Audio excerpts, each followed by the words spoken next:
98.5. Vamos a hablar ahora de las consecuencias económicas, principalmente del triunfo de Donald Trump, recordando las palabras del ministro de Hacienda, Rodrigo Valdés, que ha dicho que Chile está muy bien preparado para soportar turbulencias económicas y los efectos deberían ser acotados. Estados Unidos es importante para nosotros como socio exportador, pero no solo eso, corresponde al 13% de nuestros productos.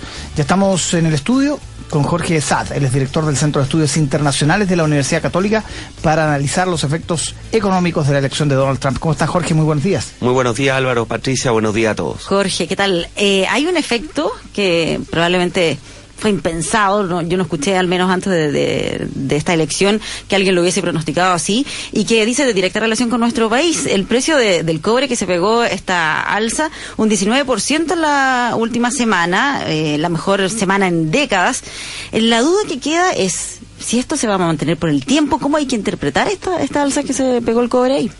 Me parece que esta alza significativa del precio del cobre es más propia de la sobrereacción que se produce con el resultado electoral, como ocurrió con el Brexit, pero hay que esperar un par de días, de semana, y si tú te fijas, igualmente el precio del cobre está dentro de los fundamentos de largo plazo de esa materia prima. Por lo tanto, yo lo atribuyo más a una sobrereacción temporal que a una reacción más de largo plazo en el alza del precio. De alguna manera es refugiarse en el oro, en el cobre, es la reacción casi instintiva de muchos de los mercados. Pero ¿qué pasa en el largo plazo, por ejemplo, con las señales que ha enviado Trump, que ha dicho, voy a hacer carreteras, voy a hacer el muro, nada menos, y eso va a requerir un gran esfuerzo en infraestructura pública? Así es, eso va a requerir un esfuerzo en infraestructura pública, pero también Estados Unidos tiene algunas limitaciones que le va a ocurrir al presidente Trump, o le hubiera ocurrido a cualquier otro presidente que tiene una situación fiscal muy delicada.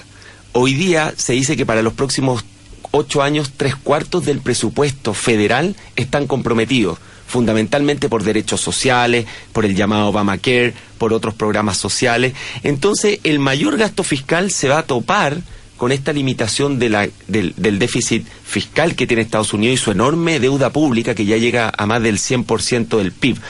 Ya dijo Paul Ryan, que es el líder de los republicanos en la Cámara de Representantes, que se va a tener que ver cómo implementar estas medidas, fundamentalmente por las limitaciones que hay de los recursos públicos.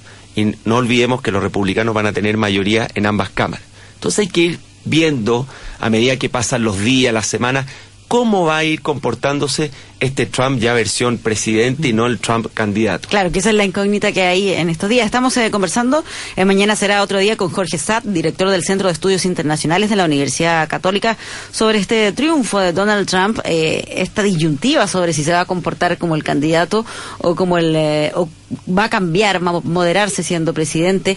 En estos pocos días en que lo hemos visto en acción, ¿notas un cambio de actitud o más bien se ha mantenido en cuanto a sus propuestas, pero en un tono diferente?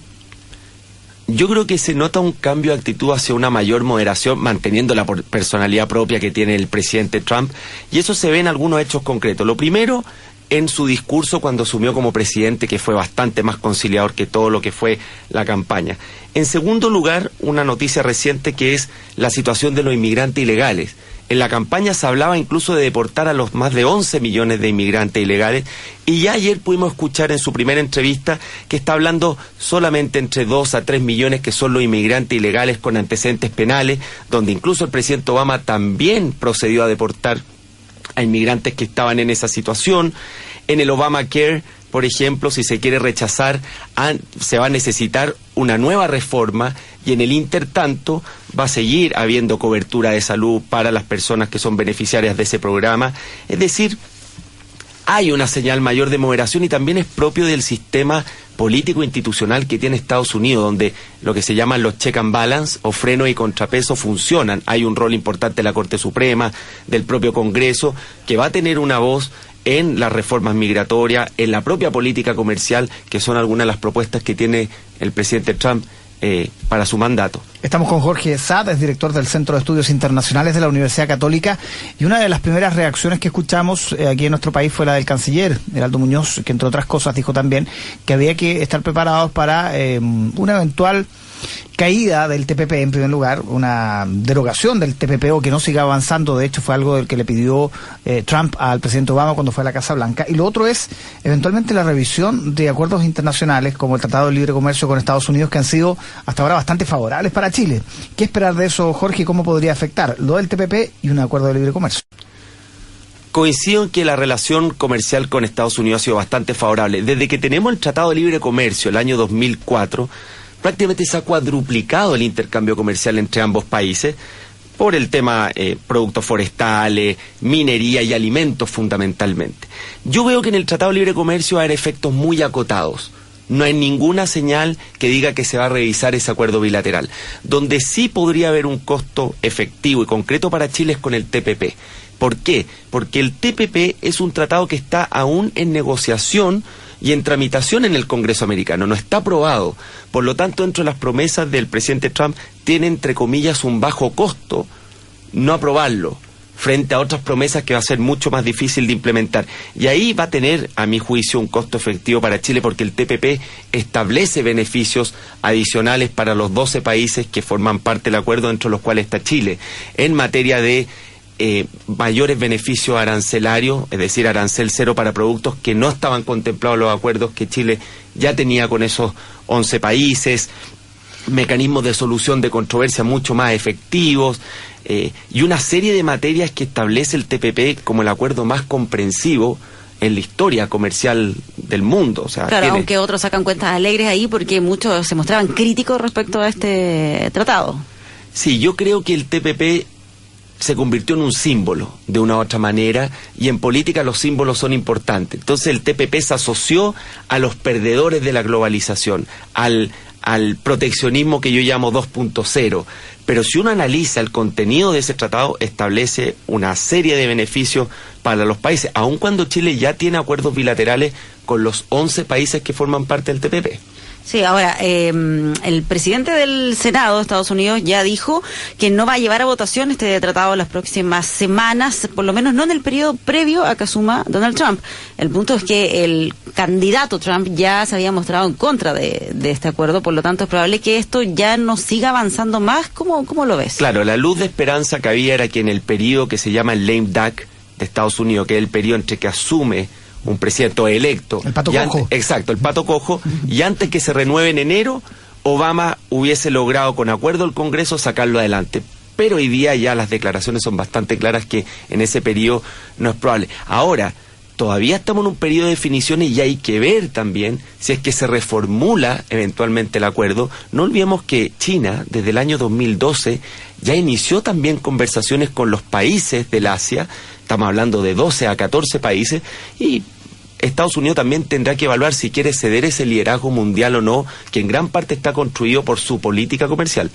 Estamos con Jorge Satt, director del Centro de Estudios Internacionales de la Universidad Católica, hablando de los efectos económicos, no solamente para Chile, para el mundo también, de la elección de Donald Trump. Y ahí, claro, se abre el abanico a las relaciones con Rusia y toda esta mitología que se ha creado respecto a esta buena onda que tienen con Putin, que es bastante difícil de entender a veces, con China, con Latinoamérica. Obviamente Latinoamérica no va a ser la prioridad de Trump, eso hay que tenerlo bien claro desde el principio, no hacerse ilusiones, pero ver cómo va a enfocar, más allá de la construcción del muro y todas estas declaraciones que hizo en campaña, su relación con Latinoamérica, donde también tiene un mercado importante. Ahí es donde dicen tiene que emerger el Trump pragmático.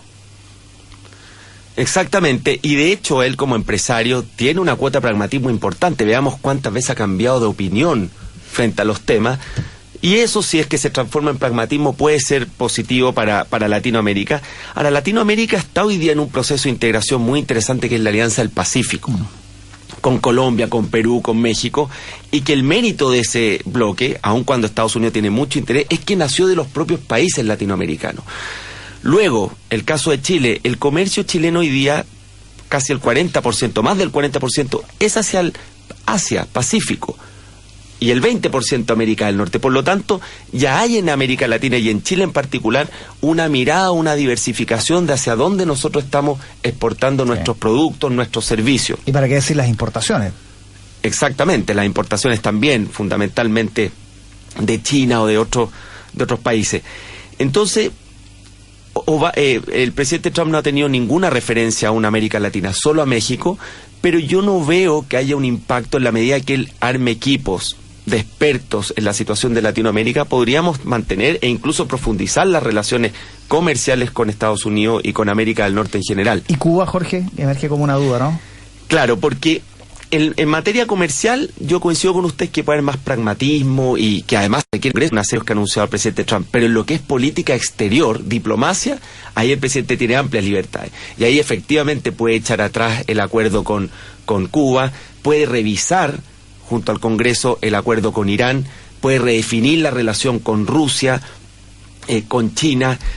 Y por lo tanto ahí es donde hay una señal, a mi juicio, de mayor preocupación, que es qué es lo que va a pasar con la diplomacia de Trump, con sus relaciones con Medio Oriente, con el propio tema que ustedes mencionaron con Cuba y en general, en cómo se va a relacionar Estados Unidos bilateralmente con los países. Pero hay que ver ahí cuánto incide también el criterio económico y ese pragmatismo. Por ejemplo, lo que pasa en Cuba, porque también es un vínculo que genera mucho atractivo comercial para Estados Unidos. Por lo tanto, eso podría incidir en tal vez mantener esta relación tal como lo ha planteado Barack Obama ahora en el mandato de Donald Trump.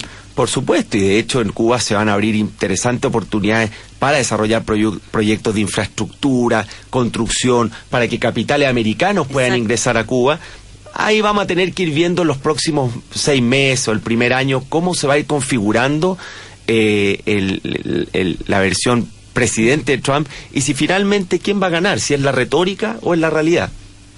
Sí. Muy bien, pues le queremos agradecer a Jorge Saad, director del Centro de Estudios Internacionales de la Universidad Católica, por venir aquí a la Radio Concierto a analizar los efectos económicos de Trump. Todavía es muy temprano, hemos visto algunas señales, pero hay que pensar también en el largo plazo y en eso, Jorge, te queremos agradecer tu vida. Muchas gracias. Muchas gracias a ustedes por acompañarnos acá. Pausa, mañana será otro día y ya regresamos, espérenos. Escuchas.